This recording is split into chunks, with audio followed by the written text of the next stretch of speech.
വയനാട് വാകേരിയിൽ പശുവിനെ കടിച്ചുകൊന്ന തൊഴുത്തിൽ വീണ്ടും കടുവ. കർഷക സംഘടനയായ കിഫ സ്ഥാപിച്ച ക്യാമറയിലാണ് ദൃശ്യം പതിഞ്ഞത്. ദൃശ്യങ്ങൾ ന്യൂസ് 18 ലഭിച്ചു.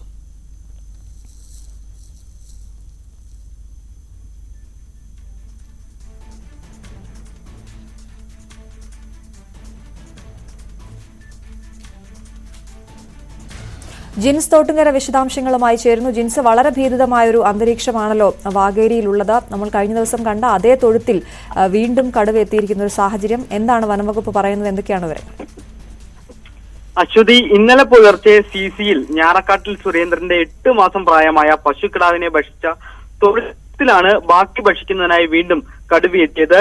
കർഷക സംഘടനയായിട്ടുള്ള കിഫ സ്ഥാപിച്ചിട്ടുള്ള ക്യാമറയിലാണ് ഈ കടുവയുടെ ദൃശ്യങ്ങൾ പതിഞ്ഞിട്ടുള്ളത്. ഈ യുവ കർഷകൻ കൊലപ്പെടുത്തിയ നരഭോജി കടുവയെ വനംവകുപ്പ് പിടികൂടിയ കൂടല്ലൂരിന് സമീപമാണ് വീണ്ടും കടുവയുടെ ആക്രമണം ഉണ്ടായത്. ഈ പ്രദേശത്ത് ഇന്നലെ വനംവകുപ്പ് 10 ക്യാമറകൾ സ്ഥാപിച്ചിരുന്നു.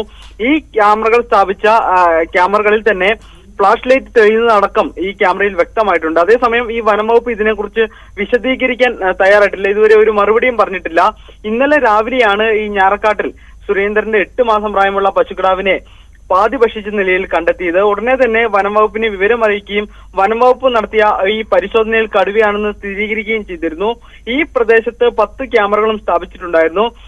നിലവിൽ ഈ വനംവകുപ്പിന്റെ ഒരു പ്രതിസന്ധി എന്ന് പറയുന്നത് ഈ കടുവയെ പിടികൂടാൻ കൂടുവെക്കാൻ അനുമതി ലഭിച്ചിട്ടില്ല എന്നുള്ളതാണ്. ഈ അനുമതിക്കായി CCF-നായിട്ടുള്ള അനുമതിക്ക് വേണ്ടി കാത്തിരിക്കുകയാണ് എന്നാണ് വനംവകുപ്പ് പറഞ്ഞിട്ടുള്ളത്. അതേസമയം ഈ കടുവയെ എത്രയും പെട്ടെന്ന് പിടികൂടണമെന്നുള്ള ആവശ്യമാണ് ജനങ്ങൾ ഉന്നയിക്കുന്നത്. ജനങ്ങളുടെ സ്വത്തിനും ജീവനും സുരക്ഷ നൽകാൻ അടിയന്തരമായി ഇടപെടണമെന്നുള്ള ആവശ്യമാണ് നിലവിൽ ജനങ്ങൾ ഉന്നയിക്കുന്നത്. അശ്വതി, ശരി. ജിൻസ് തോട്ടുങ്കരയാണ് വിവരങ്ങൾ നൽകിയത്.